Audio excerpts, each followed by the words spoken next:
Meet the American who wrote Ben-Hur, A Tale of the Christ. If you haven't watched this movie, I suggest that you see it. It's a classic, and of course it stars Charlton Heston.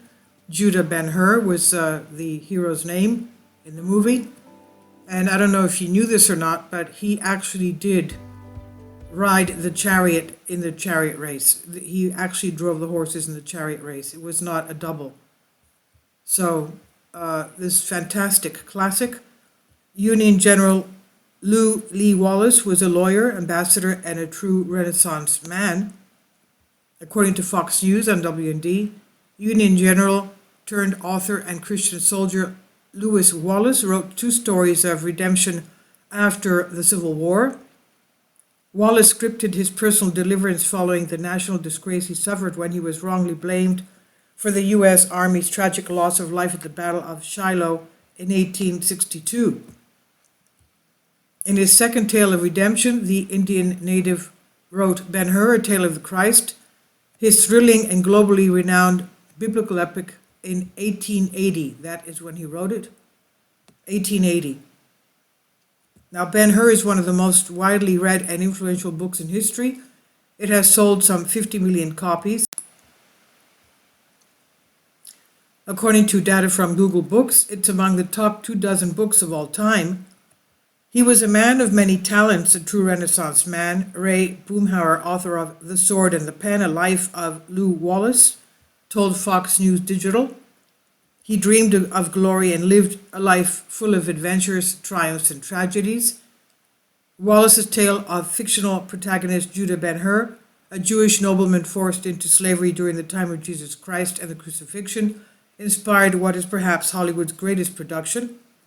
In 1959, movie Ben-Hur starred Charlton Heston, was seen in theaters by 98 million people, according to Hollywood Reporter. Wallace dreamed of glory and lived a life full of adventure, triumphs, and tragedies.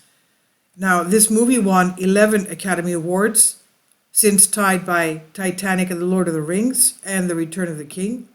Another 85 million Americans watched the movie television debut in 1971. Ben-Hur has been a staple of Easter time TV over a half century since.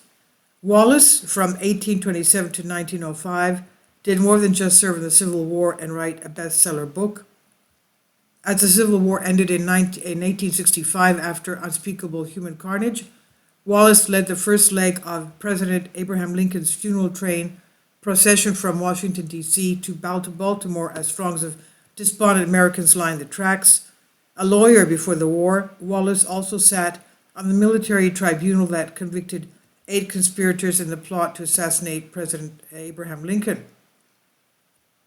And then he governed the New Mexico Territory and served as U.S. ambassador to the Ottoman Empire of Turkey, of course, where he befriended Emperor Sultan Abdul Hamid II. The ambitious tale of life in the time of Christ remains Wallace's signature achievement. Ben-Hur was the most influential Christian book written in the 19th century. Amy Lifson wrote in 2009 for the National Endowment for Humanities.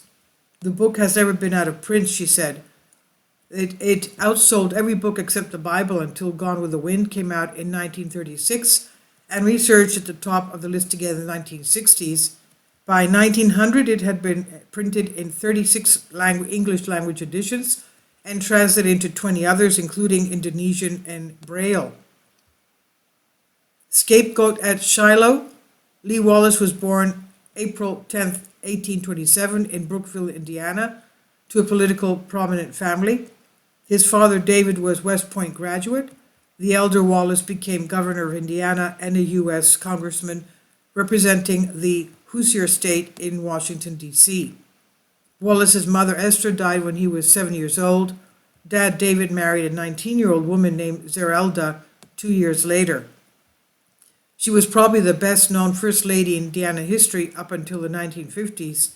Lara Parlberg, director of Lew Wallace and Study and Museum, told Fox News Digital she was very young. She was a gifted public speaker who spoke in favor of temperance and suffrage. Wallace grew to call Zerelda his mother. The smart, outspoken young woman became a powerful figure in the life of the future soldier and author. Zorelda was the only person from Wallace's life who appeared in the book, said Parlberg, noting that she inspired the character of Miriam, Ben-Hur's mother. Wallace got his first date of military service in 1848 as lieutenant in the 1st Indiana Volunteers in Mexican-American War, but saw little action. He became an attorney in 1850 and began raising a family when the Civil War tore apart the nation in 1861. His absolute belief in God and the divinity of Christ, Wallace traced the origin of Ben-Hur to a trip he made by train to an army reunion in 1876 when the Christian faith was challenged by fellow Shiloh veteran and famed agnostic Robert Ingerson. At the time, speaking candidly, I was not in the least influenced by religious sentiment, Wallace wrote in his autobiography. I had no convictions about God or Christ. I never believed nor disbelieved in them. Still, Wallace was frustrated in his ability to mount a learned counter-argument. Wallace wrote, my ignorance of it was painfully a spot of deeper darkness in the darkness. I was ashamed of myself and make haste now to declare that the mortification of pride I then endured, or, if it be preferred, the punishment of spirit, ended in a resolution to study the whole matter, if not for gratification that there might be in having convictions of one kind or another. The resolution led him to write Ben-Hur.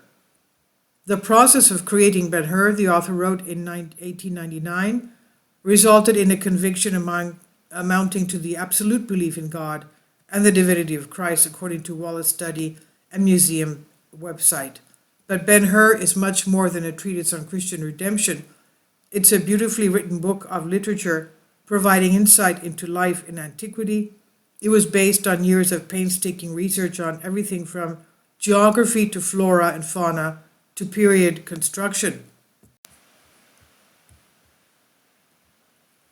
The wheels were very marvels of construction, Wallace wrote in Ben-Hur, of the chariots in which Ben-Hur races dangerously against antagonist Masala. Stout bands of burnished bronze reinforced the hubs, otherwise very light. The spokes were sections of ivory tusks set in with the natural curve outwards. Bronze tires held the fellies, which were of shiny ebony. So he even went into the details of all this. This epic story, with its glittering images, languages inspired by successful adaptations before the 1959 Heston-led version. Ben-Hur is a hit on Broadway starting 1899. The adaptation, approved by Wallace, featured live horses and chariots. The stage version ran for 21 years and was seen by 20 million people, according to History of Ben-Hur, reported by MTV. Wallace's book hit the silver screen for the first time in 1907. The silent film was just 15 minutes long and focused on the chariot race. It became a box office smash for the first time in 1929 and helped reshape Hollywood history. Redemption for Shiloh.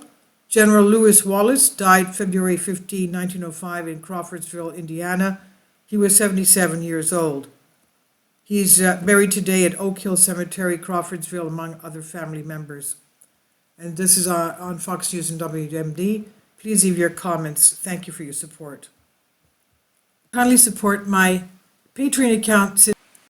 The daily posts are 5 videos daily, and they are totally different from what I have on my YouTube channel. Thank you so much for your support and that you find all my content so interesting. You'll find the Patreon account details in the description box below.